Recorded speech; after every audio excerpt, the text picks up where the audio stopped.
Hi friends, ത്യാഗ് Elias എന്ന ഞങ്ങളുടെ YouTube ചാനലിലേക്ക് സ്വാഗതം. ഉണ്ണികൃഷ്ണൻ വാരപ്പെട്ടി എഴുതിയ ഒരു ഹൊറർ ത്രില്ലർ സ്റ്റോറിയായ കരിമ്പനക്കുന്ന് എന്ന നോവലിൻ്റെ അവസാനത്തെ പാർട്ട് പറയുന്നതാണ് ഈ വീഡിയോ. ഇതൊരു അടിപൊളി ഹൊറർ ത്രില്ലർ സ്റ്റോറിയാണ്. ഇതിനു മുമ്പുള്ള പാർട്ടുകൾ കാണാത്തവർ അത് കണ്ടതിന് ശേഷം ഇതും കാണുക. അതിൻ്റെ ലിങ്ക് ഡിസ്ക്രിപ്ഷൻ ബോക്സിൽ ഞങ്ങൾ നൽകുന്നതായിരിക്കും. അപ്പോൾ നമുക്ക് സ്റ്റോറിയിലേക്ക് കടക്കാം. കരിമ്പനക്കുന്ന്. തോമസ് ഫാദർ ചോദിച്ചത് കേട്ടപ്പോൾ ഹരിയും അലക്സും ഒന്ന് ഞെട്ടിക്കൊണ്ട് പരസ്പരം നോക്കി. ജോൺ പോൾ, അത് ആരാണ്? അലക്സും ഹരിയും പരസ്പരം അമ്പരപ്പോടെ നോക്കുന്നത് കണ്ടപ്പോൾ തോമസ് ഫാദർ ചോദിച്ചു, എന്താ, ജോൺ പോളിനെ അറിയോ നിങ്ങൾ? ഹരി മുന്നോട്ടൊന്ന് ആഞ്ഞിരുന്നു കൊണ്ട് ഫാദറിനോട് ചോദിച്ചു, ജോൺ പോൾ കട്ടപ്പന സ്വദേശിയാണോ? ഫാദർ കുഞ്ഞിലെ അറിയുന്നതാണോ? ഫാദർ കസാരയിൽ ചാരിയിരുന്നു കൊണ്ട് ഒന്ന് കണ്ണടച്ചുകൊണ്ട് പറഞ്ഞു, സത്യം പറഞ്ഞാൽ ജോണിനെ ഞാൻ പരിചയപ്പെട്ടിട്ട് 3 വർഷമാകുന്നു. അവനെ കാണുമ്പോൾ എനിക്ക് മറ്റൊരാളെയാണ് ഓർമ്മ വരുന്നത്. വർഷങ്ങൾക്ക് മുമ്പ് കരിമ്പനക്കുന്നിൽ നിന്ന് പുറപ്പെട്ട ഉരുൾപൊട്ടലിൽ ജീവൻ പോയ ഒരു ചെറുപ്പക്കാരനുണ്ടായിരുന്നു. അഷ്കർ അലി എന്നായിരുന്നു അവന്റെ പേര്. ജാതി മത ഭേദമന്യേ ഫാദർ വിൻസെന്റ് വർഗീസിന്റെ ശിഷ്യരിൽ ഒരാൾ. അവനെക്കുറിച്ച് പറയുമ്പോൾ എനിക്ക് സങ്കടമാണ്. നല്ലൊരു ചെറുപ്പക്കാരനായിരുന്നു. പക്ഷേ കർത്താവ് ആയുസ് കൊടുത്തില്ല. ഈ ജോൺ പോൾ എന്നെ കാണാൻ ആദ്യം വന്നപ്പോൾ ഞാൻ ആകെ സങ്കടത്തിലായിപ്പോയി. ശരിക്കും അഷ്കർ അലി എന്റെ മുന്നിൽ വന്ന് നിൽക്കുന്ന പോലെ എനിക്ക് തോന്നി. വളരെ പെട്ടെന്ന് തന്നെ ഞങ്ങൾ അടുത്തു. കോട്ടയത്താണ് വീട് എന്നാണ് പറഞ്ഞത് അവൻ. ഹരി കസാരയിൽ ചാരിയിരുന്നു. അലക്സിനെ ഒന്ന് നോക്കി. പിന്നെ ഫാദറിനോട് പറഞ്ഞു, ഒരു ചെറുപ്പക്കാരൻ പെട്ടെന്ന് വന്ന് ഫാദറിനെ പരിചയപ്പെട്ടോ? അതെങ്ങനെയാണ്? തോമസ് ഹരിയെ നോക്കിക്കൊണ്ട് പറഞ്ഞു, ജോണിന്റെ ഒരു കസിൻ ഇവിടെ ഈ പള്ളിവക കോളേജിൽ ചേർന്ന് അന്നാണ് എന്നെ വന്ന് കണ്ടത്. ആ കുട്ടിയെ ഇവിടെ കൊണ്ടുവന്നത് ജോൺ ആയിരുന്നു. അത് കേട്ടപ്പോൾ അലക്സ് ചോദിച്ചു, ആ പെൺകുട്ടി ഇപ്പോൾ ഇവിടെ പഠിക്കുന്നുണ്ട് അല്ലേ അച്ഛാ?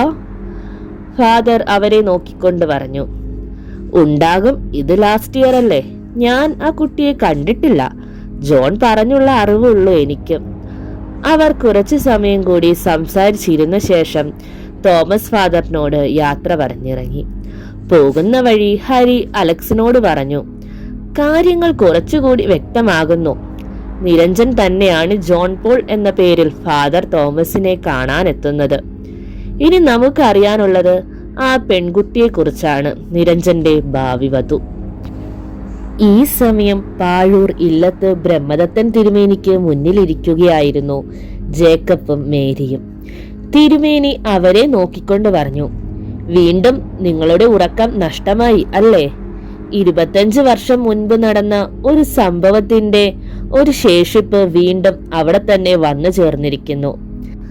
കാലചക്രത്തിന്റെ പാത ഇപ്പോൾ കലിയുഗത്തിന്റെ അവസാന പാദത്തിൽ ആയിരിക്കുന്നു. കഴിഞ്ഞുപോയി എന്ന് കരുതുന്ന പലതും തിരിച്ചു വന്നു തുടങ്ങിക്കഴിഞ്ഞു. പക്ഷേ ഇവിടെ എനിക്ക് നിങ്ങൾക്ക് തരാൻ ഉപദേശമൊന്നുമില്ല. അന്ന് വർഷങ്ങൾക്ക് മുൻപ് എന്റെ മുന്നിൽ ഇരുന്നവർ അല്ല ഇപ്പോൾ നിങ്ങൾ. അന്ന് നിങ്ങളുടെ ഉറക്കം നഷ്ടപ്പെടുത്തുന്ന രാത്രികളിൽ നിന്ന് രക്ഷ തേടിയായിരുന്നു വന്നത്. പക്ഷേ ഇപ്പോൾ നിങ്ങളെ എനിക്ക് സഹായിക്കാൻ ആവില്ല. തിരുമേനി പറയുന്നത് കേട്ടപ്പോൾ ജേക്കബ് മെല്ലെ പറഞ്ഞു, ഞങ്ങൾ അതിനും മാത്രം വലിയ തെറ്റൊന്നും ചെയ്തിട്ടില്ല. പിന്നെ എന്തിനാണ് ഞങ്ങളുടെ പുറകെ അവർ വരുന്നത്? തിരുമേനി സഹായിക്കണം, ജേക്കബ് തൊഴുതുകൊണ്ട് പറഞ്ഞു. തിരുമേനി അയാളെ നോക്കി ഒന്ന് ചിരിച്ചുകൊണ്ട് പറഞ്ഞു, നിങ്ങൾക്ക് ജീവഹാനി വരുത്തില്ല അവർ, അതുറപ്പാണ്. പക്ഷേ ചില സംഭവങ്ങൾക്ക് മറുപടി കൊടുക്കേണ്ടി വരും. ഒരു കാര്യം ചെയ്യൂ, നിങ്ങളുടെ ഇടവക പള്ളിയിൽ പോയി ഞായറാഴ്ച രാവിലെ മുതൽ ഉച്ചവരെ പ്രാർത്ഥനയിൽ ഇരുന്നോളൂ. ഇതിൽ കൂടുതൽ എനിക്കൊന്നും പറയാനില്ല. നിങ്ങൾക്ക് പോകാം. തിരുമേനി കസാരയിൽ ചാരിയിരുന്ന് കണ്ണടച്ചു. ജേക്കബ് എഴുന്നേറ്റ് തിരുമേനിയെ ഒന്നുകൂടി നോക്കിക്കൊണ്ട് മേരിയെയും കൂട്ടി പുറത്തേക്കിറങ്ങി. ഈ സമയം ഹോട്ടലിലെ റൂമിൽ എത്തിയിരുന്നു ഹരിയും അലക്സും. നിരഞ്ജൻ അവിടെ ഉണ്ടായിരുന്നു. ഹരിയെ കണ്ടപ്പോൾ നിരഞ്ജൻ ചോദിച്ചു, ഹരി, ഇനി നാട്ടിലേക്ക് എന്നാണ് മടക്കം? ഹരി കസാരയിൽ ഇരുന്നു കൊണ്ട് പറഞ്ഞു, പോകണം. തറവാട്ടിൽ സർപ്പപൂജ തുടങ്ങാറായി. ആയില്യം അടുത്തു വരുന്നു. അതിനു മുൻപ് അവിടെ എത്തിയേ പറ്റൂ. പെട്ടെന്ന് അലക്സിന്റെ ഫോൺ റിംഗ് ചെയ്തു. അലക്സ് ഫോൺ എടുത്തുകൊണ്ട് റൂമിന്റെ പുറത്തേക്ക് പോയി. ഹരി നിരഞ്ജന്റെ നേരെ നോക്കിക്കൊണ്ട് ചോദിച്ചു, നിന്റെ പെണ്ണിന്റെ കാര്യം എന്തായി? വേളി ഉടനെ തന്നെ ഉണ്ടോ? നിരഞ്ജൻ കട്ടിലയിലേക്ക് കിടന്നുകൊണ്ട് പറഞ്ഞു, എക്സാം കഴിഞ്ഞ് എന്നാണ് വീട്ടിൽ പറഞ്ഞത്, നോക്കട്ടെ. അലക്സ് പെട്ടെന്ന് അകത്തേക്ക് വന്നു ഹരിയോട് പറഞ്ഞു, ഹരി, ഒന്ന് പുറത്തു പോകണം. എന്റെ ഒരു ഫ്രണ്ട് വിളിച്ചു, കാണണമെന്ന് പറഞ്ഞു. എന്തോ അത്യാവശ്യമാണെന്ന് തോന്നുന്നു. അത് കേട്ടപ്പോൾ നിരഞ്ജൻ പറഞ്ഞു, എല്ലാം അത്യാവശ്യം തന്നെയാണ് അലക്സ്, നിങ്ങൾ പോയി വാ. ഹരിയും അലക്സും വേഗം തന്നെ അവിടെ നിന്നിറങ്ങി. അലക്സ് കാർ സ്റ്റാർട്ട് ചെയ്ത് മുന്നോട്ടെടുത്തുകൊണ്ട് പറഞ്ഞു, നമുക്ക് വേണ്ടപ്പെട്ട കുറച്ചു കാര്യങ്ങൾ പറയാനുണ്ട് എന്ന് പറഞ്ഞ് ഒരാൾ വിളിച്ചതാണ്. നിരഞ്ജന്റെ മുന്നിൽ ഞാൻ അങ്ങനെ പറയാത്തത് മനഃപൂർവ്വമാണ്. ഹരി അവനെ നോക്കിക്കൊണ്ട് ചോദിച്ചു, ആരാണ് ഫോൺ ചെയ്തത്? എവിടെ ചെല്ലാനാണ് പറഞ്ഞത്? അലക്സ് തന്റെ നേരെ വന്ന ബസ്സിന് സൈഡ് കൊടുത്തുകൊണ്ട് പറഞ്ഞു, കരിമ്പനക്കുന്നിന്റെ മുകളിൽ ചെല്ലാനാണ് പറഞ്ഞത്. നമ്മൾ അന്വേഷിക്കുന്നത് എന്താണോ അത് പറയാനാണെന്ന് പറഞ്ഞു. അത് കേട്ടപ്പോൾ ഹരി എന്തോ പറയാൻ തുടങ്ങി. അപ്പോഴാണ് ഹരിയുടെ ഫോൺ റിംഗ് ചെയ്തത്. അവൻ ഫോൺ എടുത്തു. ഹലോ ഹരി, എവിടെയാണ്? ഞാൻ കട്ടപ്പന എത്തി. ഹരി ആ ശബ്ദം കേട്ടപ്പോൾ ചിരിച്ചുകൊണ്ട് പറഞ്ഞു, ഞങ്ങൾ കരിമ്പനക്കുന്നിന്റെ മുകളിലുണ്ട്, അങ്ങോട്ട് വാ. ഹരി ഫോൺ കട്ട് ചെയ്തു. അലക്സ് അവനെ നോക്കിക്കൊണ്ട് ചോദിച്ചു, അതാരാണ് വിളിച്ചത്? ഹരി തന്റെ രുദ്രാക്ഷമാലയിൽ ഒന്ന് തലോടിക്കൊണ്ട് പറഞ്ഞു, അതൊരു ജിന്നാണ് മോനെ, കാണുമ്പോൾ മനസ്സിലാകും. കാർ കരിമ്പനക്കുന്ന് കയറാൻ തുടങ്ങി. കുറച്ച് എത്തിയപ്പോൾ വഴി മോശമായതുകൊണ്ട് കാർ ഒതുക്കിയിട്ടുകൊണ്ട് അവർ കുന്നു കയറി തുടങ്ങി. കുന്നിന്റെ മുകളിലെത്തിയപ്പോൾ അവിടെ ഒരാൾ നിൽപ്പുണ്ടായിരുന്നു. ഹരിയും അലക്സും അയാളുടെ അടുത്തേക്ക് വന്നു. അലക്സ് അയാളെ നോക്കിക്കൊണ്ട് ചോദിച്ചു, നിങ്ങളാണോ കുറച്ചു മുൻപ് ഫോൺ ചെയ്തത്? അയാൾ അത് കേട്ടൊന്ന് ചിരിച്ചു. പിന്നെ നീട്ടി ഒരു വിസിലടിച്ചിട്ട് പറഞ്ഞു, ഇതൊരു പഴയ സ്കെച്ചാണ്. ഈ ജനറേഷനിൽ ഇങ്ങനെയൊന്നുമില്ല. നിങ്ങളുടെ വിസ തീർന്നു, അത് പറയാൻ വിളിച്ചു വരുത്തിയതാണ്. ഹരി അയാളെ നോക്കിയൊന്ന് ചിരിച്ചുകൊണ്ട് പറഞ്ഞു, ഓ, വിസക്കാരനാണല്ലേ? പക്ഷെ സോറി, ഞങ്ങൾ കുറച്ചു മുൻപ് വിസ ഒന്ന് പുതുക്കിപ്പോയല്ലോ, ഇനി എന്ത് ചെയ്യും? അയാൾ അവരുടെ നേരെ നോക്കിക്കൊണ്ട് പറഞ്ഞു, കട്ടപ്പനയിൽ വരിക പോവുക, അല്ലാതെ വർഷങ്ങൾക്ക് മുൻപ് ഇവിടെ നടന്നത് ചെയ്യാൻ നിന്നത് എന്തിനാണ് മക്കളെ? അതിന് നിങ്ങൾക്ക് ആരാണ് അധികാരം നൽകിയത്? ഹരി കൈ നീട്ടിക്കൊണ്ട് പറഞ്ഞു, ഓ, അപ്പൊ അതാണ് കാര്യം. ഞങ്ങൾക്കുള്ള കൊട്ടേഷനാണിത് അല്ലേ?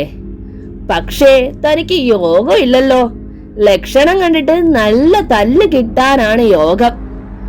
അപ്പോഴേക്കും അവർക്ക് ചുറ്റും മാരക ആയുധങ്ങളുമായി 5 പേർ നിലയുറപ്പിച്ചു. മുന്നിൽ നിന്ന ആളൊന്ന് ചിരിച്ചുകൊണ്ട് പറഞ്ഞു, കണ്ടിട്ട് തല്ല് കൊണ്ട ശീലം കാണുന്നില്ല 2 പേർക്കും. ഞങ്ങളെ നിങ്ങൾ സഹിക്കുമോ ആവോ? പെട്ടെന്ന് കുന്നുകയറി ഒരു ബുള്ളറ്റ് അവിടെ വന്നു നിന്നു. എല്ലാവരും അങ്ങോട്ട് നോക്കി. ബുള്ളറ്റ് സെന്റർ സ്റ്റാൻഡിൽ വെച്ചിട്ട് ഒരു ചെറുപ്പക്കാരൻ ഇറങ്ങി. നീണ്ട കുർത്തയും പാന്റുമാണ് വേഷം. അയാൾ ഹെൽമറ്റ് ഊരി ബുള്ളറ്റിൽ തൂക്കിക്കൊണ്ട് അവർക്ക് നേരെ തിരിഞ്ഞു. ഭംഗിയായി താടി വെട്ടി നിർത്തിയ മുഖം, നെറ്റിയിൽ നിസ്കാര തഴമ്പ്. മുഖത്തൊരു ചിരിയോടെ അയാൾ പറഞ്ഞു, ഹരി, എന്താ ഇത്?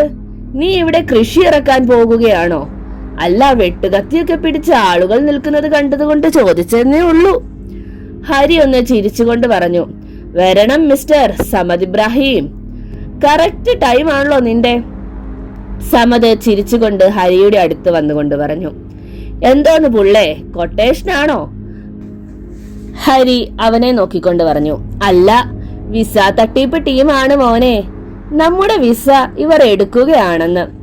സമദ് അലക്സിനെ നോക്കിയൊന്ന് ചിരിച്ചുകൊണ്ട് പറഞ്ഞു, അതെ അലക്സ് ഫാദർ, കുറച്ചു മാറി നിന്നാട്ടെ.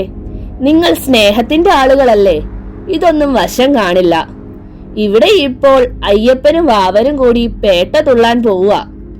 പറഞ്ഞു തീരും മുമ്പ് സമദ് മുന്നിൽ നിന്ന ആളിന്റെ നെഞ്ചിൽ തന്നെ ആഞ്ഞു ചവിട്ടി. ഹരിയും സമതും കൂടി 6 പേരെ നിസാരമായി തല്ലി നിലത്തിട്ടു. അലക്സ് അമ്പരപ്പോടെ അത് നോക്കി നിന്നു.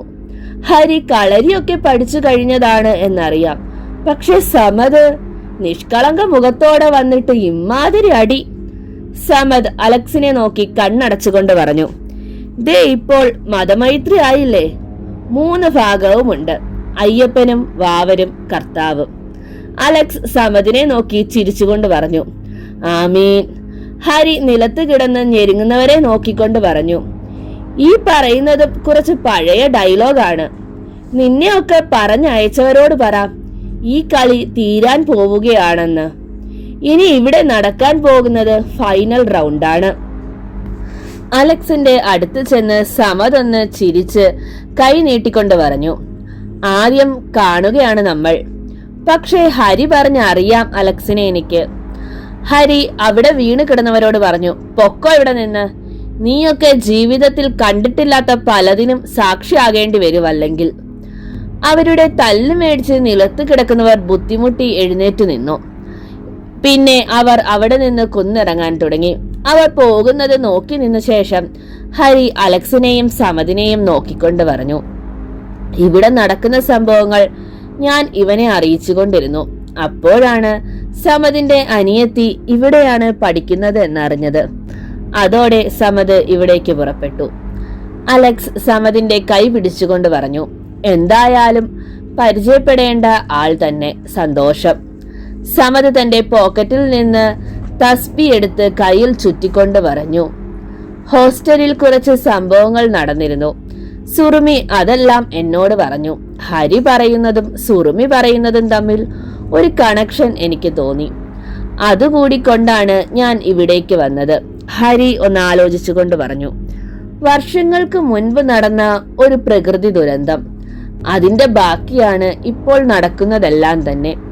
നമുക്ക് റൂമിലേക്ക് പോകാം, ബാക്കിയെല്ലാം അവിടെ ചെന്നിട്ട് സംസാരിക്കാം, എന്താ? സമദ് അവിടെ നിന്നുകൊണ്ട് താഴേക്കുള്ള ഹോസ്റ്റൽ നോക്കിക്കൊണ്ട് പറഞ്ഞു, ഒരു തവണ ഞാനിവിടെ വന്നിട്ടുണ്ട്. അന്ന് എനിക്ക് കിട്ടിയൊരു നെഗറ്റീവ് ഫീൽ കാരണമാണ് പെങ്ങൾ പോലും അറിയാതെ അവളുടെ കയ്യിൽ ഒരു ചരടോതി കെട്ടിയത്. പക്ഷേ ഇങ്ങനെയൊരു കഥ ഇതിലുണ്ടെന്ന് ഓർത്തില്ല. ഹരിയും അലക്സും സമതും കൂടി കരിമ്പനക്കുന്ന് ഇറങ്ങാൻ തുടങ്ങി. അലക്സിന്റെ കാറിൽ കയറി അവർ ഹോട്ടൽ റൂമിലെത്തി. സമദ് അവരെ പിന്തുടർന്നു. സമദ് റൂമിൽ ചെല്ലുമ്പോൾ നിരഞ്ജൻ നല്ല ഉറക്കത്തിലായിരുന്നു. സമദ് വേഗം തന്നെ ഒന്ന് ഫ്രഷായി. അവർ 3 പേരും കൂടി താഴെയുള്ള ഹോട്ടലിൽ ഒഴിഞ്ഞുകിടന്ന ഒരിടത്തിരുന്നു. 3 ചായ ഓർഡർ ചെയ്തുകൊണ്ട് ഹരി പറഞ്ഞു, റൂമിലുണ്ടായിരുന്ന ആളാണ് നിരഞ്ജൻ. അവനും ഈ സംഭവങ്ങളും തമ്മിൽ വലിയ ബന്ധമുണ്ട് എന്ന് ഉറപ്പാണ്. സമദ് ഹരിയെ ഒന്ന് നോക്കിക്കൊണ്ട് പറഞ്ഞു, ഇതിന്റെ എല്ലാം തുടക്കം ഒരു നോവലാണെന്ന് സുറുമി പറഞ്ഞു. കരിമ്പനക്കുന്ന് എന്ന ബുക്ക് വായിച്ചു കഴിഞ്ഞാണ് ഓരോ സംഭവങ്ങൾ ഉണ്ടാകുന്നത്. ആദ്യം അത് എഴുതിയ ആളെ കണ്ടുപിടിക്കണം. അത് കേട്ടപ്പോൾ അലക്സ് പറഞ്ഞു, ആ ബുക്ക് പെങ്ങളുടെ കയ്യിലുണ്ട് എങ്കിൽ പിന്നെ എളുപ്പമാണ്. അത് പബ്ലിഷ് ചെയ്ത ബുക്സ് ഏതാണെന്നറിയാം. സമദ് ഒന്ന് ആലോചിച്ചുകൊണ്ട് തന്റെ ഫോൺ എടുത്തു. സുറുമിയെ വിളിച്ചു. പിന്നെ ആ നോവലിന്റെ ഫ്രണ്ട് പേജ് വാട്സപ്പ് ചെയ്യുവാൻ പറഞ്ഞു. ഉടനെ തന്നെ കാണാൻ വരുമെന്ന് പറഞ്ഞു. സമദ് ഫോൺ കട്ട് ചെയ്തു. അപ്പോഴേക്കും ചായ വന്നിരുന്നു. അവർ എല്ലാവരും ചായ കുടിച്ചു.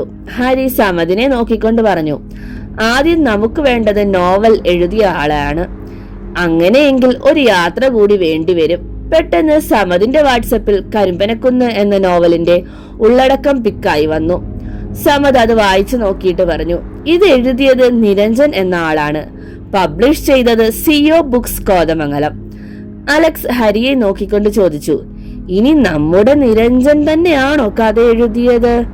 ചായ ഗ്ലാസ് കയ്യിലിട്ട് മെല്ലെ തിരിച്ചുകൊണ്ട് പറഞ്ഞു, ചിലപ്പോൾ നിരഞ്ജൻ എന്നത് തൂലികാനാമമാണെങ്കിലോ? സ്വന്തം പേരിൽ കഥ എഴുതിയിടാത്ത എത്രയോ ആളുകളുണ്ട്. പ്രശസ്തരുമുണ്ട്, അല്ലാത്തവരുമുണ്ട്. സമദ് ഹരിയെ നോക്കിക്കൊണ്ട് പറഞ്ഞു, നമ്മൾ ഇപ്പോൾ 3 പേരും പോയാൽ നിരഞ്ജൻ എന്ത് തോന്നും? അതുകൊണ്ട് അലക്സ് ഇവിടെ നിൽക്കട്ടെ, ഞാനും ഹരിയും പോയി വരാം.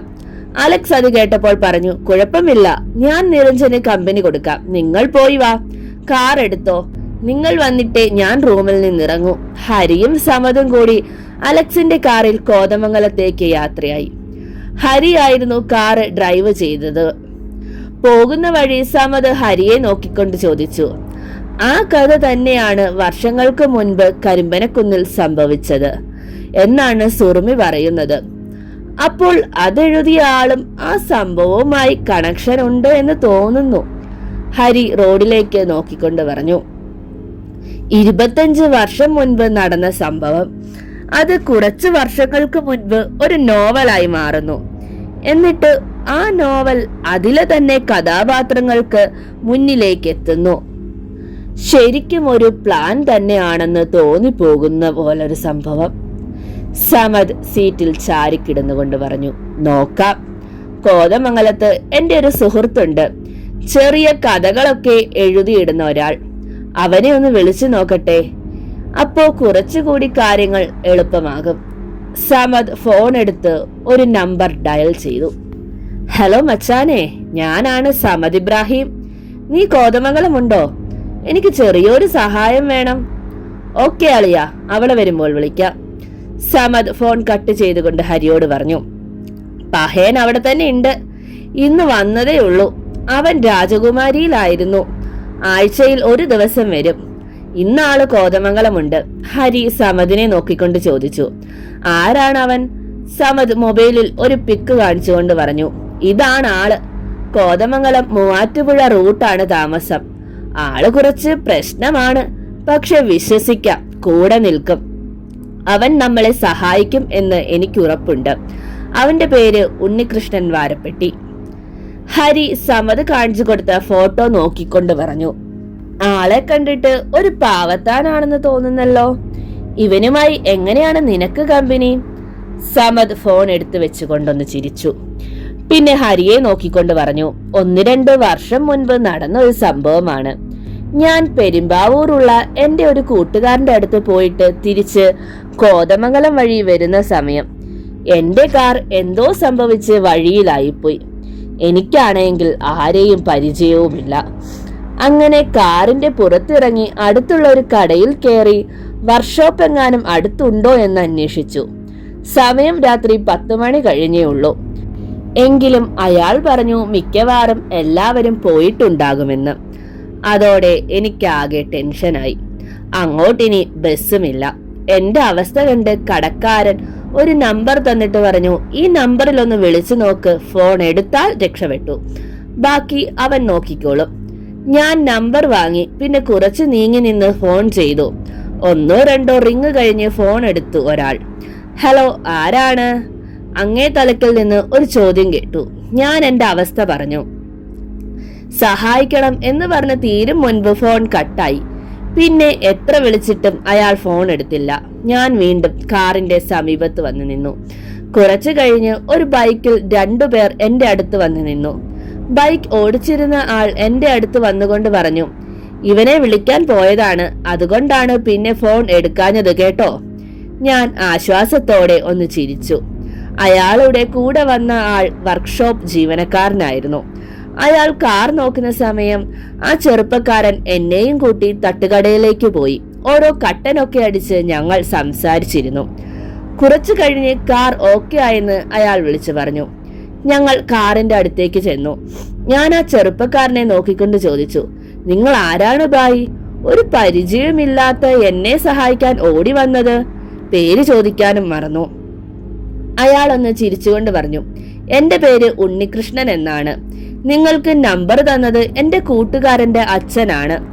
ഈ ഏരിയയിൽ എന്തെങ്കിലും ബുദ്ധിമുട്ട് ആർക്കെങ്കിലും ഉണ്ടായാൽ ഞാൻ വരാറുണ്ട്. അങ്ങനെയാണ് വന്നത്. ഞാൻ ഉണ്ണികൃഷ്ണന് കൈ കൊടുത്തുകൊണ്ട് പറഞ്ഞു, എന്റെ പേര് സമദ് ഇബ്രാഹിം. ബാംഗ്ലൂരാണ് വർക്ക് ചെയ്യുന്നത്. അടിമാലിക്ക് മുൻപ് 10-ാം മൈലാണ് വീട്. ഇടയ്ക്ക് കാണാം. നമ്പർ ഞാൻ സേവ് ആക്കിയിട്ടുണ്ട്. ഇതിലെ പോകുമ്പോൾ വിളിക്കാം. അന്ന് പരിചയപ്പെട്ട മുതലാണ് ഇടയ്ക്ക് വിളിക്കും ഞങ്ങൾ. ആൾ ചെറിയ കഥയൊക്കെ എഴുതും. പിന്നെ പ്രായത്തിന്റെ കുറച്ച് കൂട്ടുകെട്ടുണ്ട്. മിക്കവാറും തല്ലിപ്പൊളി കൂട്ടുകാരാണ് അവനുള്ളത്. ഹരി അത് കേട്ടപ്പോൾ പറഞ്ഞു, കൊള്ളാലോ മുതല്. നമ്മൾ വന്ന കാര്യത്തിന് ഇവൻ തന്നെയാണ് ആപ്റ്റ്.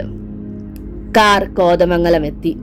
കോതമംഗലം പ്രൈവറ്റ് സ്റ്റാൻഡിന്റെ മുകളിലുള്ള റവന്യൂ ടവറിന്റെ താഴെ കാർ ഒതുക്കിയിട്ടുകൊണ്ട് സമദ് ഉണ്ണികൃഷ്ണനെ വിളിച്ചു. കൃഷ്ണ, ഞങ്ങൾ പ്രൈവറ്റ് ബസ് സ്റ്റാൻഡിന്റെ മുകളിലുണ്ട് കേട്ടോ. സമദ് ഫോൺ കട്ട് ചെയ്തുകൊണ്ട് പറഞ്ഞു. ആളുടനെ എത്തും. ഇവിടെ ഒരു മൊബൈൽ കടയിൽ ആളുണ്ടെന്ന്. തിയേറ്ററിന്റെ അടുത്തുള്ള മൊബൈൽ പോയിന്റ് എന്ന കടയിൽ. കുറച്ചു കഴിഞ്ഞ് കാറിന് മുന്നിൽ ഒരു ബൈക്ക് വന്ന് നിന്നു. സമദ് ഹരിയോട് പറഞ്ഞു, ദേ ഉണ്ണികൃഷ്ണൻ എത്തിക്കഴിഞ്ഞു. ഹരി ബൈക്കിൽ നിന്നിറങ്ങിയ ചെറുപ്പക്കാരനെ സൂക്ഷിച്ചു നോക്കി. 6 അടിയിൽ കൂടുതൽ ഉയരമുണ്ട്. മുടി നീട്ടിയിട്ടുണ്ട്. മുഖത്ത് ഒരു ചിരിയോടെ കാറിന്റെ അടുത്തേക്ക് വന്ന ഉണ്ണികൃഷ്ണൻ പറഞ്ഞു, സമദ് ഭായ്, കുറച്ചായല്ലോ കണ്ടിട്ട്. പുറത്തേക്കിറങ്ങൂ, ഓരോ ചായ കുടിച്ചുകൊണ്ട് ബാക്കി സംസാരം. അങ്ങനെ അവർ ഹോട്ടൽ ശ്രീകൃഷ്ണയിൽ ഒഴിഞ്ഞൊരു സ്ഥലത്തിരുന്നു. ഉണ്ണികൃഷ്ണൻ ചായ ഓർഡർ ചെയ്തു. സമദ് ഹരിയെ ഉണ്ണികൃഷ്ണന് പരിചയപ്പെടുത്തി. ചായ വന്നു. അവർ ചായ കുടിച്ചുകൊണ്ടിരിക്കുമ്പോൾ സമദ് കാര്യങ്ങൾ പറഞ്ഞു. സോയ ബുക്ക് സ്റ്റോൾ ഒന്ന് കാണണം, ആ ബുക്കിനെ കുറിച്ച് അറിയാനാണെന്ന് പറഞ്ഞു. ബാക്കി കാര്യങ്ങൾ എല്ലാം സമദ് മറച്ചു. ബുക്ക് ഏതാണെന്നും ആരാണ് എഴുതിയതെന്നും ഉണ്ണികൃഷ്ണൻ ഒന്ന് ആലോചിച്ചുകൊണ്ട് പറഞ്ഞു, സോയ ബുക്ക് സ്റ്റാൾ MA കോളേജിനടുത്താണ്. ഒരുപാട് ആളുകൾ നോവൽ ബുക്സ് ആക്കി മാറ്റുന്ന സ്ഥലമാണ്. ഗോവിന്ദൻ മാഷിന്റെ ആണത്. നമുക്ക് അങ്ങോട്ട് പോകാം. കാർ ഇവിടെ കിടക്കട്ടെ, ഞാനൊരു ഓട്ടോ വിളിക്കാം. ചായ കുടിച്ചു കഴിഞ്ഞ് റോഡിലേക്ക് ഇറങ്ങിക്കൊണ്ട് ഉണ്ണികൃഷ്ണൻ ഒരു വിസിലടിച്ചു. ഓട്ടോ സ്റ്റാൻഡിൽ നിന്ന് ഒരു ഓട്ടോ അവരുടെ അടുത്തേക്ക് വന്നു. ഓട്ടോയിൽ കയറി അവർ MA കോളേജിന്റെ സമീപത്തേക്ക് പോയി. അവിടെ റോഡ് സൈഡിൽ തന്നെയായിരുന്നു സോയ ബുക്സ്. ഓട്ടോയിൽ നിന്നിറങ്ങിയ ഉടനെ തന്നെ ഉണ്ണികൃഷ്ണൻ ഓട്ടോക്കാരനോട് പറഞ്ഞു, നീ വിട്ടോ, ഞാൻ വിളിക്കുമ്പോൾ വന്നാൽ മതി. ഓട്ടോ അവിടെ നിന്ന് പോയ ഉടനെ ഉണ്ണികൃഷ്ണൻ അവരെ കൂട്ടിക്കൊണ്ട് സോയ ബുക്ക് സ്റ്റാളിലേക്ക് ചെന്നു. 60 വയസ്സ് പ്രായം തോന്നുന്ന ഒരാൾ അവിടെ ഉണ്ടായിരുന്നു. ഉണ്ണികൃഷ്ണനെ കണ്ടപ്പോൾ അയാൾ ചിരിച്ചുകൊണ്ട് പറഞ്ഞു, ആരിത്, കൃഷ്ണനോ? എന്താടോ ഈ വഴി? മാഷേ, ഇതെന്റെ കൂട്ടുകാരാണ്. ഇവർക്കൊരു കാര്യം അറിയാനാണ്. പെട്ടെന്ന് പുറത്തു നിന്ന് ഒരാൾ അവിടേക്ക് വന്നു. ആരാടാ കട്ടപ്പനയിൽ നിന്ന് വന്ന ടീം? വന്ന ആൾ ഉറക്കെ ചോദിച്ചു. ചോദ്യം കേട്ടപ്പോൾ ഉണ്ണികൃഷ്ണൻ തിരിഞ്ഞു നോക്കി. ആരിത്, ചാർലിയോ?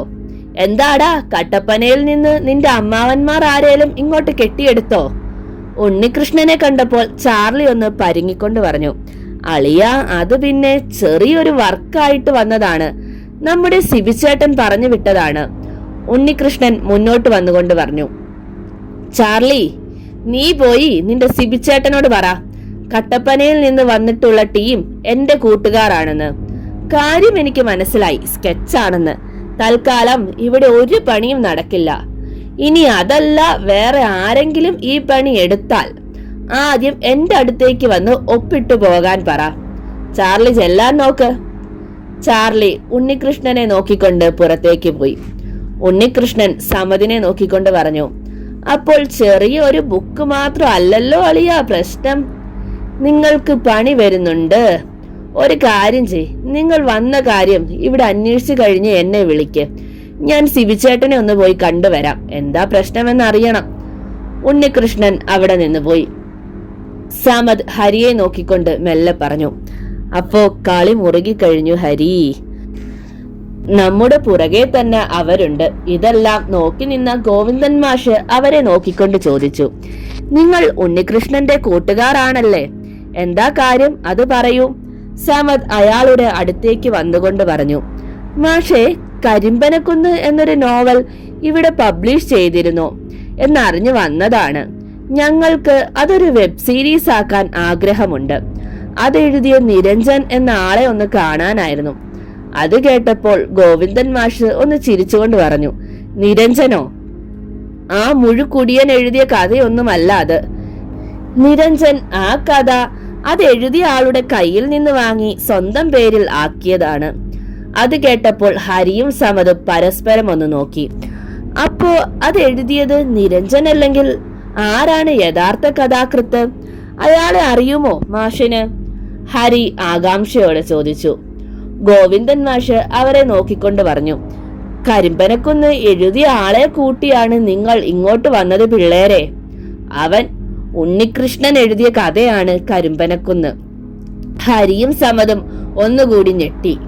ഹരി സമതിനോട് മെല്ലെ പറഞ്ഞു, ഒന്നെങ്കിൽ നമ്മൾ ട്രാപ്പിലായി കഴിഞ്ഞു, അല്ലെങ്കിൽ ഇതിനൊരവസാനമുണ്ടാകാൻ പോകുന്നു. ഹരിയും സമതും കൂടി ബുക്ക് സ്റ്റോളിൽ നിന്ന് പുറത്തേക്കിറങ്ങി. ഹരി സമതിന്റെ നേരെ നോക്കിക്കൊണ്ട് പറഞ്ഞു, ഉണ്ണികൃഷ്ണൻ ആ കഥ എഴുതണമെങ്കിൽ അവൻ ഈ സംഭവങ്ങളുമായി ബന്ധം കാണില്ലേ? പക്ഷെ ആൾക്കേറിയാൽ ഒരു 35 വയസ്സ് കാണും. 25 വർഷം മുൻപ് അവിടെ ചെല്ലാനുള്ള പ്രായമൊന്നും ഉണ്ടാവില്ല. പിന്നെ എങ്ങനെ ഈ കാര്യങ്ങൾ ഇത്ര ഡീറ്റെയിൽ ആയി അവൻ കഥയാക്കി? അതും 1 വർഷം മുൻപ് എഴുതി. സമത് എന്തോ ആലോചിച്ചുകൊണ്ട് നിൽക്കുകയായിരുന്നു. ഹരി അവനെ നോക്കിക്കൊണ്ട് പറഞ്ഞു, ഇതിൽ നിന്ന് ഒരു തുമ്പ് കിട്ടുമെന്നോർത്ത് വന്നതാണ്. ഇതിപ്പോ അതിലും വലിയ പണിയാണല്ലോ വരുന്നത്. അപ്പോഴേക്കും അവിടേക്ക് ഉണ്ണികൃഷ്ണൻ വന്നു. അല്ല ബ്രോ, എന്തായി കാര്യങ്ങൾ? നിങ്ങൾ വന്ന കാര്യം നടന്നോ? ഞാൻ സിബിച്ചേട്ടനെ ഒന്ന് കണ്ടു. കട്ടപ്പനയിൽ നിന്ന് നിങ്ങൾക്കൊരു പണി വന്നതായിരുന്നു. ഞാനത് ബ്ലോക്ക് ചെയ്തു. ഇനി ഇവിടെ നിങ്ങൾക്ക് ഒരു പ്രശ്നവും ഉണ്ടാവില്ല. സമദ് ഉണ്ണികൃഷ്ണനെ നോക്കിക്കൊണ്ട് ചോദിച്ചു. ബ്രോ, നിങ്ങൾ എഴുതിയ നോവലായിരുന്നോ കരിമ്പനക്കുന്ന്? പെട്ടെന്ന് ഉണ്ണികൃഷ്ണന്റെ മുഖം മാറി. അവൻ സമദിന്റെ നേരെ നോക്കിക്കൊണ്ട് ചോദിച്ചു, ആ നോവൽ ഞാൻ എഴുതിയതാണെന്ന് ഗോവിന്ദൻ മാഷ് പറഞ്ഞോ? സമദ് അവനെ നോക്കിക്കൊണ്ട് വീണ്ടും ചോദിച്ചു. ആ നോവൽ ഉണ്ണികൃഷ്ണൻ എഴുതിയതല്ലെങ്കിൽ അതൊരു ഭാവനാ സൃഷ്ടി മാത്രമായിരുന്നോ? അതോ റിയാലിറ്റിയുമായി എന്തെങ്കിലും കണക്ഷൻ അതിനുണ്ടോ? അതിന് മറുപടിയായി ഉണ്ണികൃഷ്ണൻ ഒന്ന് ചിരിച്ചു. പിന്നെ അവരെ നോക്കിക്കൊണ്ട് പറഞ്ഞു, സാധാരണ ഞാൻ കഥ എഴുതുന്നത് തികച്ചും എന്റെ മാത്രം ഭാവനയിൽ നിന്ന് മാത്രമാണ്. ഞാൻ കാണുന്ന ആളുകൾ, പോകുന്ന സ്ഥലങ്ങൾ, ഇതൊക്കെ എന്റെ കഥയിൽ നിങ്ങൾക്ക് വായിക്കാം. പക്ഷെ കഥ മാത്രം ഒറിജിനൽ അല്ല, ഞാൻ വെറുതെ എഴുതിയിടുന്നതാണ്. പക്ഷെ കരിമ്പനക്കുന്ന് എന്ന നോവൽ എന്റെ അല്ല. ഇതെഴുതിയ ആൾ നിങ്ങൾ വന്ന സ്ഥലത്ത് തന്നെയുണ്ട്. അത് കേട്ടപ്പോൾ ഹരി മുന്നോട്ട് വന്നുകൊണ്ട് പറഞ്ഞു, താൻ എന്താ ആളെ കളിയാക്കുന്നോ? ഒരാൾ പറയും താൻ എഴുതിയ കഥയാണെന്ന്, താൻ പറയുന്നു മറ്റൊരാൾ എഴുതിയതാണെന്ന്. ഉണ്ണികൃഷ്ണൻ ഹരിയുടെ കണ്ണിലേക്ക് നോക്കിക്കൊണ്ട് പറഞ്ഞു, ഹരി, ഞാൻ ആളെ കളിയാക്കാൻ പറഞ്ഞതല്ല. പിന്നെ താൻ ഇങ്ങനെ രോഷം കൊള്ളാൻ എന്താ കാര്യം? ആ കഥ താൻ എഴുതിയതല്ലേ? ഞാൻ അങ്ങനെ പറഞ്ഞാലോ? അത് കേട്ടപ്പോൾ ഹരി പെട്ടെന്ന് നിശബ്ദനായി. സമദ് ഉണ്ണികൃഷ്ണനെ നോക്കിക്കൊണ്ട് പറഞ്ഞു, ബ്രോ സോറി, ഹരി ഒരു കാര്യത്തിന്റെ പുറകെ നടക്കുകയാണ്. അതിന്റെ ഒരു പ്രശ്നമാണ്, പ്ലീസ്. ഉണ്ണികൃഷ്ണൻ സമദിന്റെ നേരെ നോക്കിക്കൊണ്ട് പറഞ്ഞു, നിങ്ങളെ ഞാൻ സഹായിക്കുകയാണ് ചെയ്തത്. നിങ്ങൾക്കുള്ള ഉത്തരം അവിടെ ഒരാൾ തരും. അവനാണ് എന്നെ വിളിച്ച് ഈ കഥ പറഞ്ഞു തന്നത്. അതെഴുതി ഞാൻ നിരഞ്ജൻ എന്ന ആൾക്ക് കൊടുത്തു. അതാണ് സത്യം. നിങ്ങൾ ചെല്ല്, അവിടെ ചെന്ന് ജോൺ പോൾ എന്നൊരു ചെറുപ്പക്കാരനെ അന്വേഷിക്കൂ. അവൻ പറയും ബാക്കിയല്ല. എന്റെ ഒരു FB ഗ്രൂപ്പിൽ വെച്ചാണ് ജോൺ പോൾ എനിക്ക് ആ കഥ പറഞ്ഞു തന്നത്. അവൻ കട്ടപ്പനയുള്ളതാണ് എന്നാണ് പറഞ്ഞത്. ഇത്രയും സത്യമാണ്. ഇനി നിങ്ങൾക്ക് വിശ്വസിക്കുകയോ എന്ത് വേണമെങ്കിലും ആകാം. ഹരി വെല്ല പറഞ്ഞു. ജോൺ പോൾ, അപ്പോൾ നിരഞ്ജൻ തന്നെയാണ് അത്. ഹരി ഉണ്ണികൃഷ്ണന്റെ കയ്യിൽ പിടിച്ചുകൊണ്ട് പറഞ്ഞു, സോറി ബ്രോ, ഞാൻ പെട്ടെന്ന് എന്തോ പറഞ്ഞു. ഉണ്ണികൃഷ്ണൻ അവന്റെ തോളിൽ തട്ടിക്കൊണ്ട് പറഞ്ഞു, ഏയ് കുഴപ്പമില്ല, നിങ്ങൾ ചെല്ല്. കട്ടപ്പനയിൽ അവൻ ഉണ്ടാകും. ബാക്കിയെല്ലാം നിങ്ങൾ തമ്മിലാകട്ടെ. എന്തെങ്കിലും ആവശ്യമുണ്ടെങ്കിൽ എന്നെ വിളിച്ചാൽ മതി. അവിടെ എന്റെ ഒരു സുഹൃത്തുണ്ട്, അർജുൻ. ആളിപ്പോൾ ജാമ്യത്തിൽ ഇറങ്ങിയിട്ടുണ്ട്. എന്റെ ചങ്കാണ്. ഞാൻ അവനെ വിളിച്ചു പറഞ്ഞോളാം. അവിടെയുള്ള കാര്യങ്ങൾക്ക് അവൻ മതി. സമദ് അത് കേട്ടപ്പോൾ പറഞ്ഞു, ബ്രോ, ഞങ്ങൾ യുദ്ധം ചെയ്യാൻ പോകുന്നതല്ല. ഒരു ഉത്തരം കിട്ടണം. അതിന്റെ പുറകെയാണ്. കുറച്ച് മനുഷ്യർ അതിൽ പെട്ടുകിടപ്പുണ്ട്. അത് മാറണം, അത്രയും ഉള്ളൂ. ആവട്ടെ ബ്രോ, പക്ഷെ നിങ്ങളുടെ പുറകെ ആരോ ഉണ്ട്. അതുകൊണ്ടാണ് ഞാൻ പറഞ്ഞത്. ഒരു കാര്യം ചെയ്യാം, ഞാൻ കൂടി വരാൻ കട്ടപ്പനയ്ക്ക്.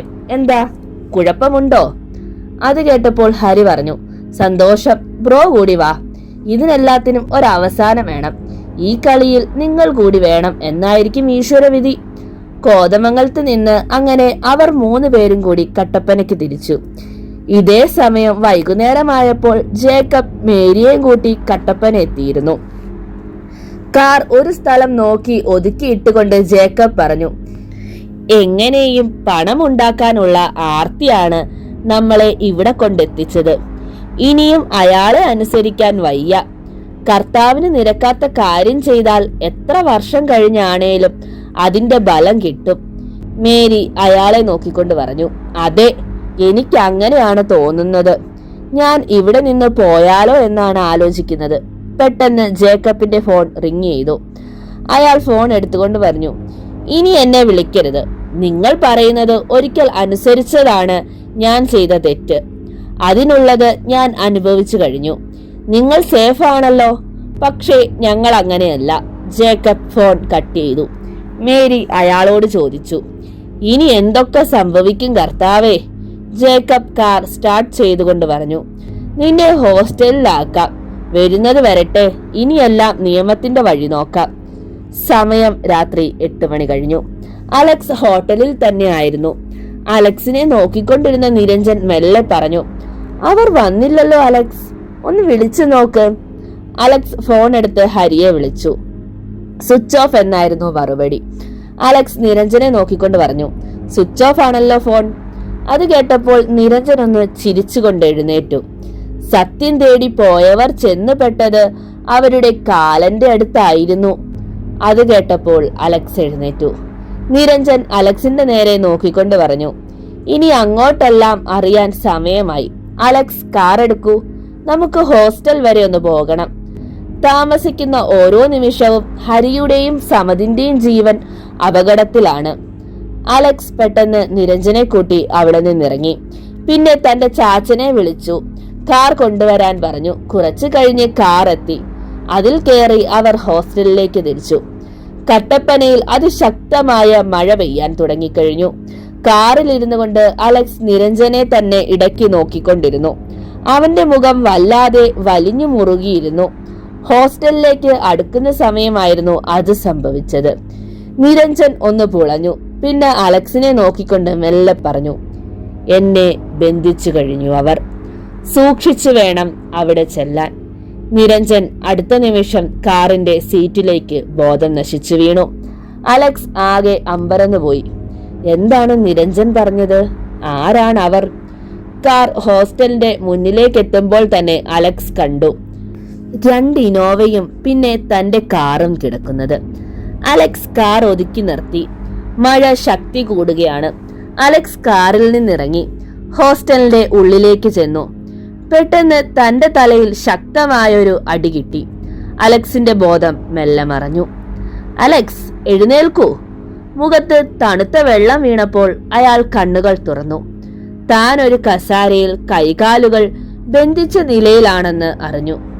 അയാൾക്ക് ചുറ്റും നോക്കി. ഹരി, സമദ്, പിന്നെ 3 പെൺകുട്ടികൾ. അവരൊക്കെ പകുതി തളർന്ന പോലെ കട്ടിലിൽ ഇരിക്കുന്നു. മുന്നിൽ നല്ല ഉയരമുള്ള ഒരാൾ നിൽപ്പുണ്ട്. കസാരയിൽ ഒരാൾ ഒരു വട്ടത്തൊപ്പി വെച്ചുകൊണ്ടിരിക്കുന്നു. കറുത്ത ലോഹ അണിഞ്ഞുകൊണ്ട് മറ്റൊരാൾ കൂടി അങ്ങോട്ട് വന്നു നിന്നു. കസാരയിൽ ഇരുന്നു കൊണ്ട് അയാൾ മെല്ലെ പറഞ്ഞു, വർഷങ്ങൾക്ക് മുൻപ് നടന്നൊരു സംഭവം. അത് വീണ്ടും പുനർജനിക്കാൻ പോകുകയാണ്. അതിൽ ഈ പെൺകുട്ടിയുടെ ദേഹത്തുള്ള സഫിയ പോയി കഴിഞ്ഞു. ഇനി മുഹമ്മദ് ഏലിയാസ്, അവനും പോകും. അലക്സ് ആ ശബ്ദം കേട്ടപ്പോൾ ഒരു നിമിഷം അനങ്ങാതെയിരുന്നു. ഈ ശബ്ദം താൻ എവിടെയോ കേട്ടിട്ടുണ്ട്. ഹരി ക്ഷീണിച്ച ശബ്ദത്തിൽ പറഞ്ഞു, മിസ്റ്റർ, നിങ്ങൾ രക്ഷപ്പെട്ടു പോകില്ല ഇവിടെ നിന്ന്. അന്ന് ചെയ്തു കൂട്ടിയത് മുഴുവൻ നിങ്ങൾ ഈ രാത്രി കൊണ്ട് അനുഭവിക്കും. കസാരയിൽ ഇരുന്ന ആൾ തൊപ്പി മാറ്റിക്കൊണ്ട് എഴുന്നേറ്റു. അലക്സ് അയാളെ കണ്ടൊന്ന് ഞെട്ടി. ഇത് ചാച്ചനല്ലേ? അലക്സിന്റെ നേരെ വന്നുകൊണ്ട് അയാൾ പറഞ്ഞു, മോനെ അലക്സേ, നിന്റെ അപ്പൻ, അതായത് എന്റെ ചേട്ടൻ. പുള്ളിയോട് ഞാൻ പറഞ്ഞ കാര്യങ്ങൾ തന്നെയാണ് നിന്നോടും പറഞ്ഞത്. സ്വന്തം കാര്യം നോക്കി പോകാൻ. പക്ഷെ നിനക്ക് സത്യം അറിയണം. അതും കൂട്ടുകാരനായ ഒരു നമ്പൂതിരി ചെറുക്കനെയും കൊണ്ടുവന്ന്. ഈ മലയും കുന്നുമെല്ലാം ഈ എസ്തഫാന്റെ ആണ്. ഇവിടെ കേറി പള്ളി പണിതതും പോരാ, ആവശ്യമില്ലാത്ത കാര്യങ്ങളിൽ ചെന്ന് തലയിടുകയും വേണം. പിന്നെ ഞാൻ എന്ത് വേണം?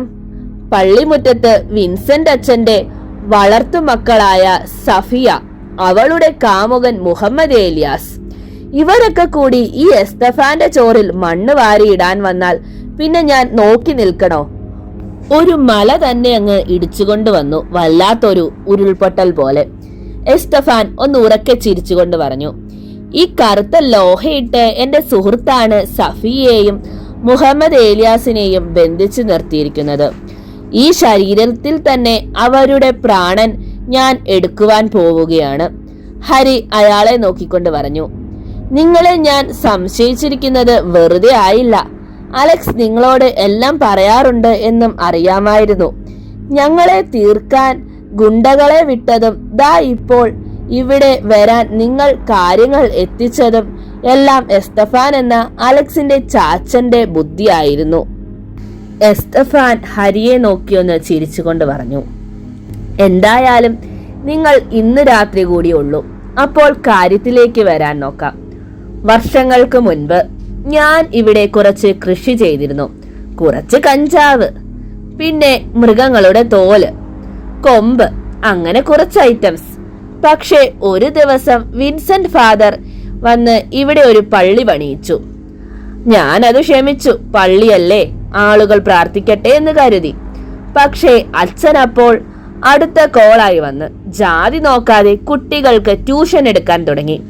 അതും ഞാൻ ക്ഷമിച്ചു.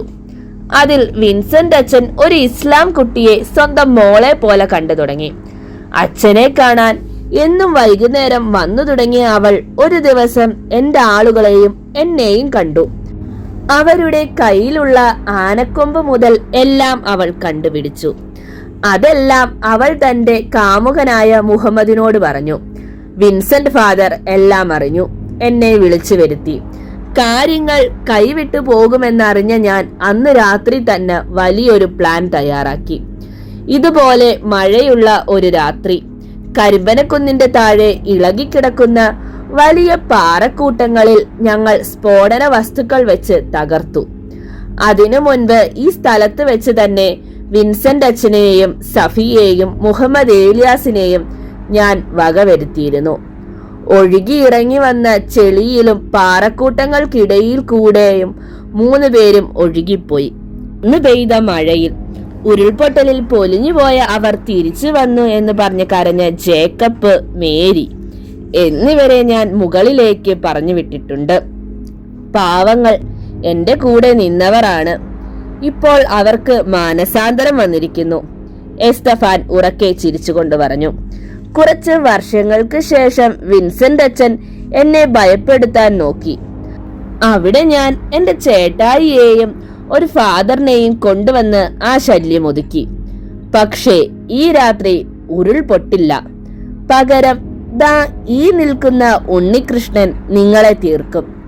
പൊന്നും വില കൊടുത്താണ് ഞാൻ ഇവനെ വിലക്കെടുത്തത്. ദാ ഇവിടെ വരെ കാര്യങ്ങളെത്തി. കൂട്ടത്തിൽ അലക്സും പോകട്ടെ. എസ്തഫാൻ എല്ലാവരെയും നോക്കിക്കൊണ്ട് പറഞ്ഞു. ഞാൻ രാത്രി ഇന്ത്യയിൽ നിന്ന് പോകും. ഇറ്റലിയിൽ പുതിയ രൂപത്തിലായിരിക്കും ഇനിയുള്ള കാലം. ഹരി അയാളെ നോക്കിയൊന്ന് ചിരിച്ചുകൊണ്ട് പറഞ്ഞു. പൊന്നും വില കൊടുത്ത് കൂടെ നിർത്തിയത് പറ്റിയ ആളെ ആണല്ലോ എസ്തഫാനെ. ഈ കളി ഇവിടെ വരെ എത്തിച്ചത് ആ മുതൽ തന്നെ ആയിരുന്നു. നിങ്ങൾ പൊന്നും വില കൊടുത്ത് വാങ്ങിച്ച ഉണ്ണികൃഷ്ണൻ. കാറിൽ വെച്ച് തന്നെ എല്ലാം ഞങ്ങൾ അറിഞ്ഞു.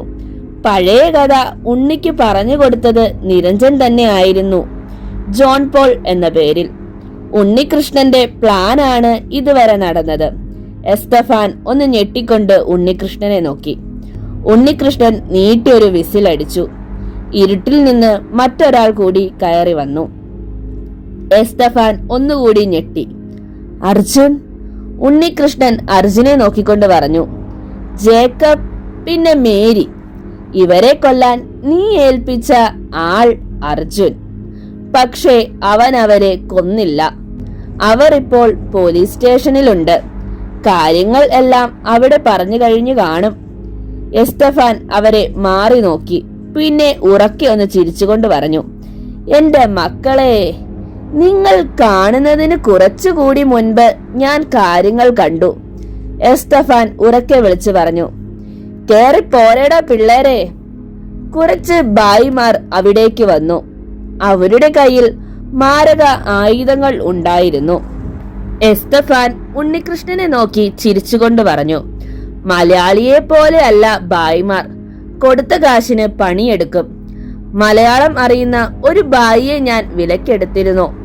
അവന്റെ കൂട്ടുകാരാണ് ഇതെല്ലാം. എന്നാ പിന്നെ നിങ്ങളായി, നിങ്ങളുടെ പാടായി. ഉണ്ണികൃഷ്ണൻ അർജുനെ നോക്കിക്കൊണ്ട് പറഞ്ഞു, അളിയാ, അപ്പോൾ ഈ രാത്രി ഹിന്ദിപ്പാട്ട് മതിയല്ലേ? അർജുൻ ചിരിച്ചുകൊണ്ട് പറഞ്ഞു, പിന്നല്ല, ഷോലയിലെ പാട്ടാകട്ടെ. ഏ ദോസ്തിക്ക് ഹംനെ ഹീ ചോടെങ്കേ. അർജുനും ഉണ്ണികൃഷ്ണനും കൂടി ബായിമാരെ നേരിട്ടു. ഈ സമയം പുറത്തേക്കിറങ്ങിയ എസ്തഫാന്റെ മുന്നിലേക്ക് നിരഞ്ജൻ വന്നു നിന്നു. എസ്തഫാൻ തന്റെ സുഹൃത്തിന്റെ നേരെ നോക്കി. ഹരി അയാളെ നിലത്ത് ചവിട്ടിപ്പിടിച്ചു വെച്ചിരിക്കുന്നത് കണ്ടപ്പോൾ അയാളൊന്ന് ഞെട്ടി. സമദ് അലക്സിന്റെ കൈകാലുകൾ സ്വതന്ത്രമാക്കി. സുറുമിയെയും ഐശ്വര്യയെയും ആതിരയെയും കൊണ്ട് അവർ പുറത്തേക്കിറങ്ങി. ഉണ്ണികൃഷ്ണനും അർജുനും കൂടി ബായിമാരെ എടുത്തിട്ട് പെരുമാറി. ബായിമാർ നിലത്ത് കിടന്ന് ഞെരങ്ങിക്കൊണ്ടിരുന്നു. അർജുൻ നിലത്ത് കിടന്ന ബായിയുടെ മുഖത്തൊന്ന് ചവിട്ടിക്കൊണ്ട് പറഞ്ഞു, സകലയിടത്തും നിങ്ങളാണ്.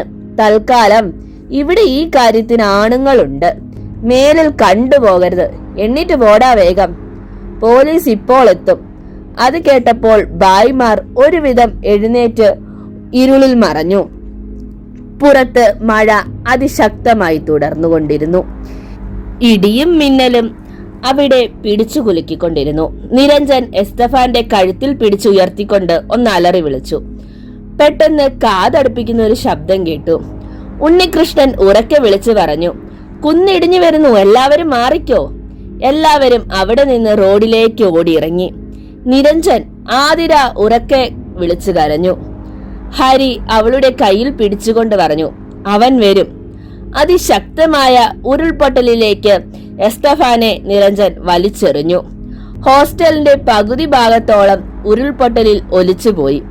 എസ്തഫാനും സുഹൃത്തും മണ്ണിന്റെ കൂടെ ഒഴുകിപ്പോയി. നിരഞ്ജൻ കുറച്ചു സമയം കൂടി അങ്ങനെ നിന്നു. പിന്നെ മണ്ണിലേക്ക് കുഴഞ്ഞു വീണു.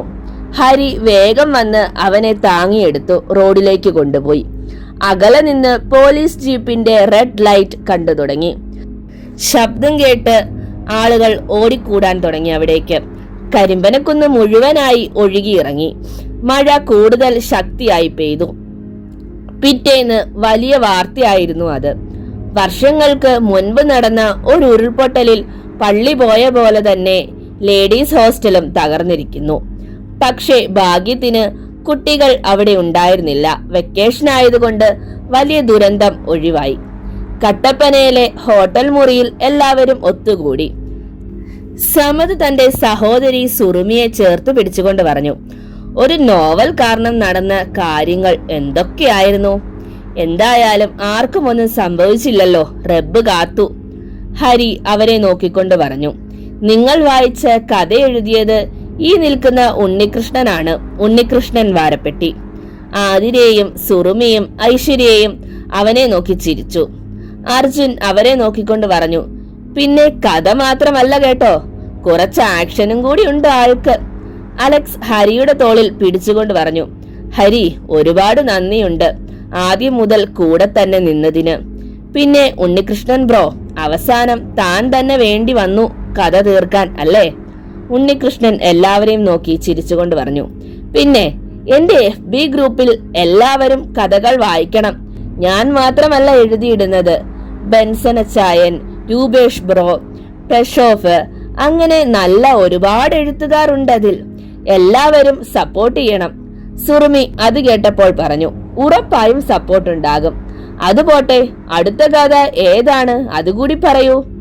അതിന്റെ ഇടയിൽ അർജുൻ പറഞ്ഞു, ദേ അളിയ, കാര്യം ഞാൻ കഥ വായിക്കുന്നതാണ്, പക്ഷേ ദിവസവും എഴുതിയിടണം. അല്ലെങ്കിൽ എന്റെ സ്വഭാവം അറിയാലോ, ഇൻബോക്സിൽ വന്നു കിടന്ന് കരയും കേട്ടല്ലോ. ഉണ്ണികൃഷ്ണൻ എല്ലാവരെയും നോക്കിക്കൊണ്ട് പറഞ്ഞു, അടുത്ത കഥ ഉടനെ ഉണ്ടാകും. ഒരു സൈക്കോ ത്രില്ലറാണ്, മനസ്സിൽ എഴുതി തുടങ്ങണം. ഹരിനാരായണൻ എല്ലാവരെയും നോക്കിക്കൊണ്ട് പറഞ്ഞു. എങ്കിൽ നമുക്ക് ഇറങ്ങാൻ നോക്കാം. ഞാനും നിരഞ്ജനും ആതിരയും ഐശ്വര്യയും ഒരുമിച്ച് പോയിക്കൊള്ളാം. അലക്സും ഉണ്ണികൃഷ്ണനും കോതമംഗലത്തേക്കാണല്ലോ. അതെ, ഞാനും പെങ്ങളും കുറച്ചു കഴിഞ്ഞേ ഉള്ളൂ. സമദ് സുറുമിയെ നോക്കിക്കൊണ്ട് പറഞ്ഞു. ഹരി അവനെ നോക്കിക്കൊണ്ട് പറഞ്ഞു. നിങ്ങൾ നാളെ വന്നാൽ മതി, ഞങ്ങൾ പോകുകയാണ്. ഹരി പോകുന്ന വഴി ഉണ്ണികൃഷ്ണന്റെ ചെവിയിൽ മെല്ലെ പറഞ്ഞു. പൊന്നളിയ, ആരെങ്കിലും പറഞ്ഞു തരുന്ന കഥ എഴുതി ഇട്ടാലുണ്ടല്ലോ കേട്ടോ. നിന്റെ ഭാവനയിൽ വരുന്നത് മാത്രം എഴുതി ഇട്ടാൽ മതി. ഉണ്ണികൃഷ്ണൻ ചിരിച്ചുകൊണ്ട് ഹരിയുടെ തോളിൽ ഇടിച്ചുകൊണ്ട് പറഞ്ഞു. ഓ, അങ്ങനെ ആവട്ടെ. കരിമ്പനക്കുന്ന് എന്ന ഹൊറർ ത്രില്ലർ സ്റ്റോറി ഇവിടെ തീരുകയാണ്. അപ്പോൾ നിങ്ങൾ ഞങ്ങളുടെ ചാനൽ ആദ്യമായിട്ടാണ് കാണുന്നതെങ്കിൽ ഉടൻ തന്നെ ഞങ്ങളുടെ ചാനൽ സബ്സ്ക്രൈബ് ചെയ്യുക. ഞങ്ങളിടുന്ന വീഡിയോസ് നിങ്ങൾക്ക് നോട്ടിഫിക്കേഷനായി കിട്ടാൻ ആ ബെൽ ബട്ടൺ കൂടി അമർത്തുക. നിങ്ങളുടെ അഭിപ്രായങ്ങൾ കമന്റായി രേഖപ്പെടുത്തുക. ലൈക്കും ഷെയറും ചെയ്ത് ഞങ്ങളെ സപ്പോർട്ട് ചെയ്യുക. അപ്പോൾ നമുക്ക് പുതിയൊരു സ്റ്റോറിയുമായി അടുത്ത വീഡിയോയിൽ കാണാം. അതുവരെ ബൈ ബൈ.